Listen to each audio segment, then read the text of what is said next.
All right, hi everyone. This is Coach Teresa just going over the Central Swimming Team's practice expectations for the 2021 swim season.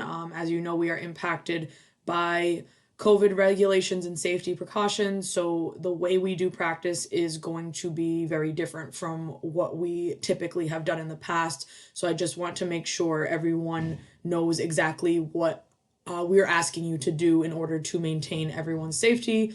There is going to be a lot of stuff. Remember that Coach Rice, myself, Coach Jerome, and Coach Sid are there to help you maintain these regulations. And so we're just asking that everyone operate in good faith and just do their best to follow the regulations.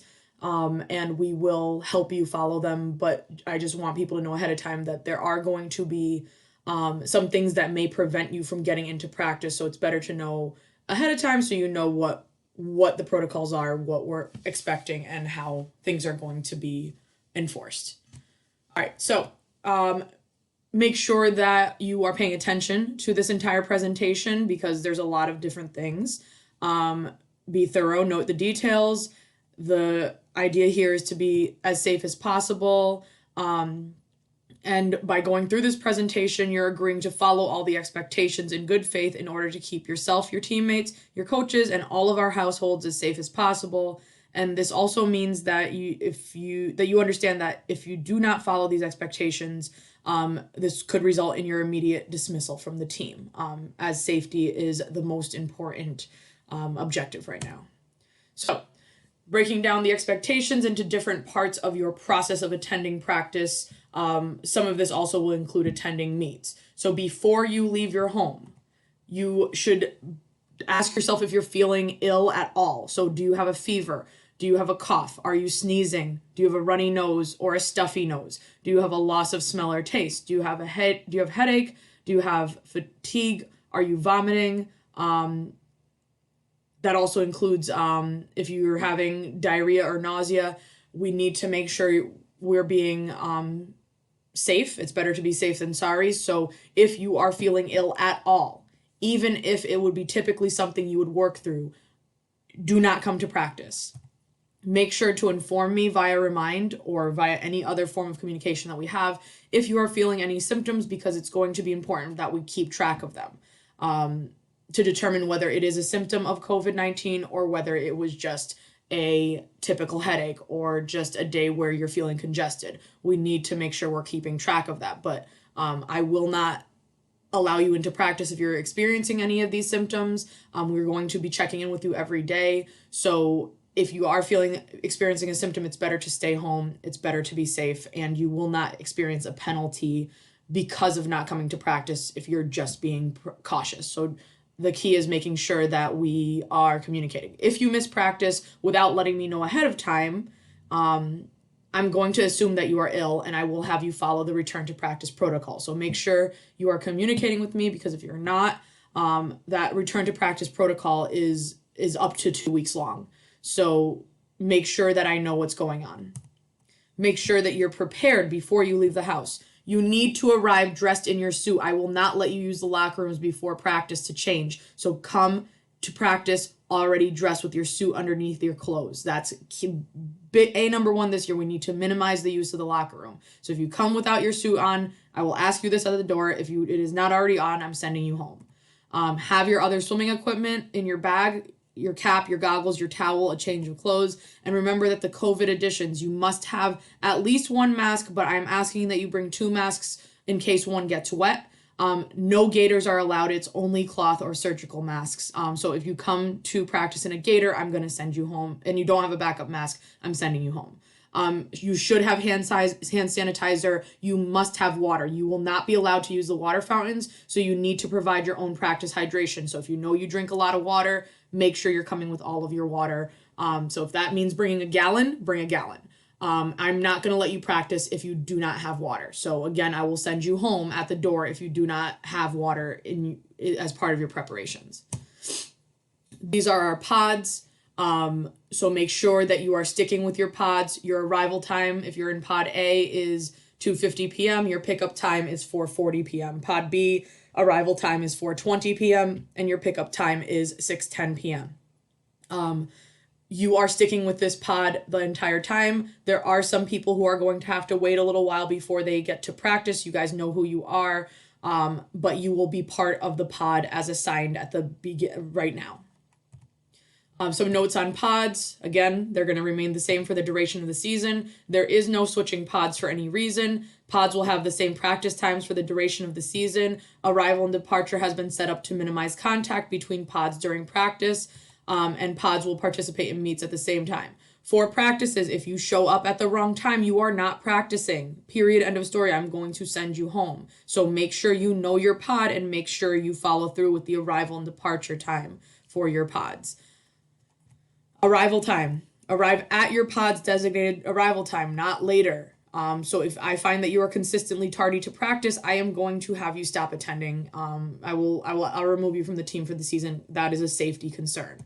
If you must be late because of an emergency, we should know in advance when you will be there so that a coach can meet you at the door. If you are late, do not enter the pool area until directed.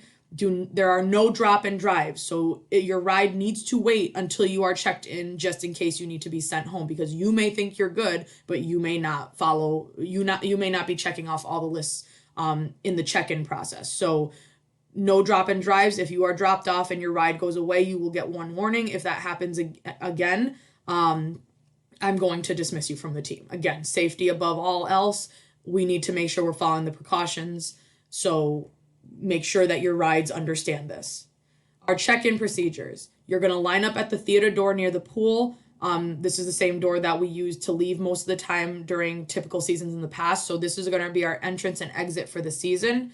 For all practices and meets. We're going to check you in at the door for all practices and meets. So there will be cones or painted spots on the sidewalk outside for you to line up in a socially distanced manner, 6 feet apart. So if you get there and as we're checking you in, you need to make sure you're waiting in that line in the proper distance. We are going to be taking temperatures and doing a symptom check. If you register a temperature of 100 degrees or higher, or if you display any symptoms, we will send you home. Remember that being sent home is not a penalty. This is for everyone's safety. Remember that I will also send you home if you do not have your water for practice, because I can't let you practice without hydration. And I will also send you home if you are not already in your suit, because you need to be dressed in order to get into practice. We need to minimize the use of the locker room to avoid cross-contamination. Our practice procedures. At the beginning of practice, once you're checked in, you will go into the pool area, put your things down in your space in the bleachers. We are going to assign you a space in the bleachers on the first day of practice. This is going to be your space for the remainder of the season, for practices and for meets. So it will end up having your name on it. You will be in a specific spot for all of the rest of the season. That will not change. When you put your things down, you will take off your outerwear. We will do a team stretch. You will stretch at your station in the bleachers. This is most likely, we're still working out where the stretching is going to occur, but it is going to be taking place in a socially distanced fashion. Your mask is on for all of this. So mask stays on during this time. After the stretch, you will go directly to your lane at your assigned end of the pool. You will be assigned a lane and end that you will go to every time. Just makes it easier so that there's no confusion. You're bringing your cap, your goggles, your water, your swim equipment, kickboard, pole buoy, etc. Your mask bag. We're going to give you a Ziploc bag on the first day of practice for you to store your mask in that you will wear right up to the edge of the pool. And inhaler, if you have one. You must maintain social distancing while going to your lane. You will need to cap yourself. So practice if you need to, because no one's allowed to touch each other. So you need to figure out how to cap yourself.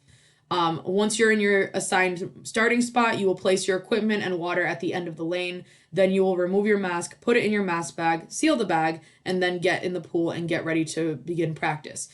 If you have an inhaler and or a drying cloth to dry your face with before you put your mask back on, that will also go inside the mask bag with your mask. During practice, there's no congregating together with your lane mate. So you will be with someone else most likely in your lane, but they will be on the other side of the pool. You cannot stay on the same side of the pool together for any length of time. If you need to pass, this must be done quickly at the wall. That should not be done in the middle of the lane in order, again, to minimize contact. There is to be no sharing of equipment, caps, goggles, kickboards, etc., water bottles, or other personal possessions like towels. Again, I will not let you in if you are not prepared. So there is no sharing either, unlike what we've done before. You must practice with good effort and in good faith. If you're taking excessive breaks beyond the ones we build into practice, I'm going to assume that you're injured or ill, and I will remove you from practice and require a medical follow-up. Again, the flow of practice is very important to limit contact. So if you're not able to keep up with your lane mate, I'm assigning lanes based on your ability to keep up with the other person in your lane. That indicates that something's wrong and we need to have a follow-up. So if it's because you're being lazy, make sure you're not being lazy.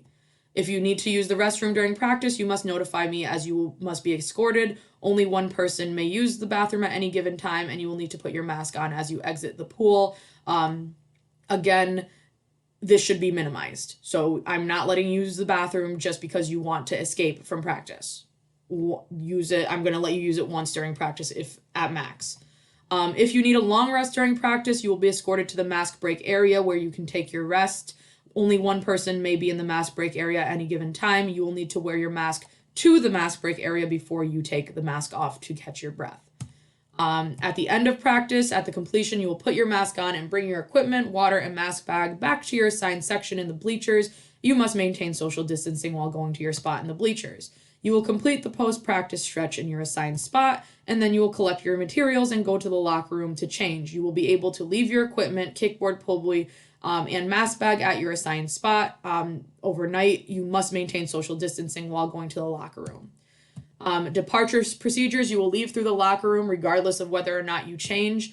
You will be given an assigned spot in the locker room where you will change after every practice. You must keep your mask on when you are changing. Changing will be conducted under supervision to ensure that you are maintaining social distancing, and you will have 5 minutes to change. Make sure your quick change skills are on point because I am going to be pushing this. Those of you who had me on Sharks know that this is something that I am really good at enforcing, so make sure you're moving.